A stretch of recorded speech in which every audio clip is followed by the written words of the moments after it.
Today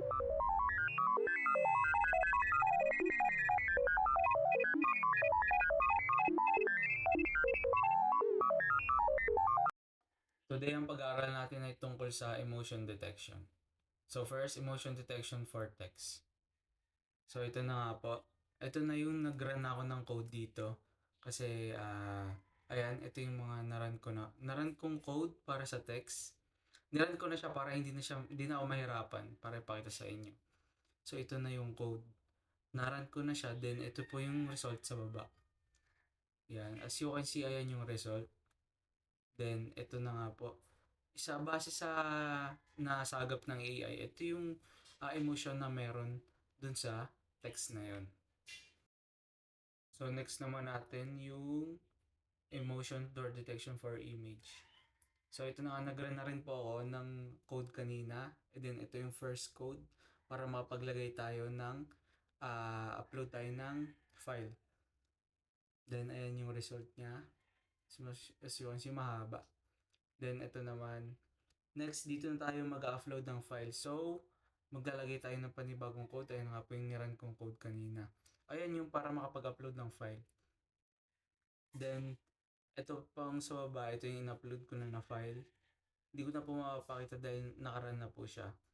Then ito para ma-distinguish natin, para mas mas accurate yung result niya. Then ayan po yung code na ginamit natin. Pupunta tayo sa baba para makita natin yung pinaka-result niya. Then ayan, as you can see, nakalagay naman po dito yung result. At tamang-tama po siya kung ano yung nilagay natin na images. Next naman is for video. Ayan, kung makikita nyo, nakaraan na rin po yung code nito dahil nga, ginawa ko na po siya para hindi na po hassle. Ayan yung first code. Yan. Natin pinapakita na yan. Then, next, ito yon na ilagay ko na din siya. Ayan, iraran natin tong code na to para mas distinguish ng AI kung ano nilagay natin. Yan yung ginamit kong code. So, ibaba na natin. Yan, ito naman po yung code na gagamitin natin para makapag upload tayo. Then ayan na nakita natin yung result. Sa video medyo mahaba-haba siya. Unlike sa other type. Then ayan, naranan natin siya. So ito na yung pinaka-result niya sa baba. Dito na natin makikita kung tama ba nga ba yung nasa video, parehas. So ibig sabihin, goods na goods po talaga gamitin itong AI. Kasi tamang-tama yung binibigay niyang info.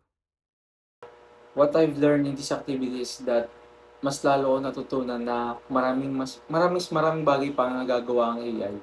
Katulad na lamang nung ginawa ko. Gumamit ng Google Collaboratory, then nag-input ng mga codes. So sa pamamagitan pala nun, pwede palang ma-detect ng AI yung mga emotion coming from text, images, or video lamang. Natutunan ko na hindi lang pala siya basta-basta ganun din kadali gawin since may mga coding pa na kailangan. Pero at least, yung nabibigay niyang resulta ay tama.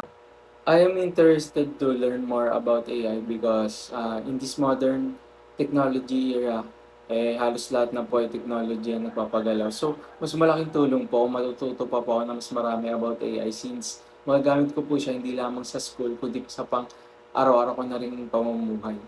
Mas madali kong magagawa yung mga bagay-bagay. Although, mas maganda pa rin siyempre yung ah, ikaw mismo yung tao mismo yung gagawa. Pero, siyempre, mas mabilis kung gagamitan natin ng AI since nasa modern technology era naman na tayo. Tingin ko naman po lahat halos ng type na to magagamit in the near future eh. Yung sa text pa lang po doon pa lang malalaman natin yung emotion ng isang tao. Next is the images. Minsan nalilito tayo pag hindi natin napapansin na kung ano ba yung emosyon na binibigay niya. So sa pamamagitan pala ng AI, mas malalaman natin. Next, pati po yung sa video.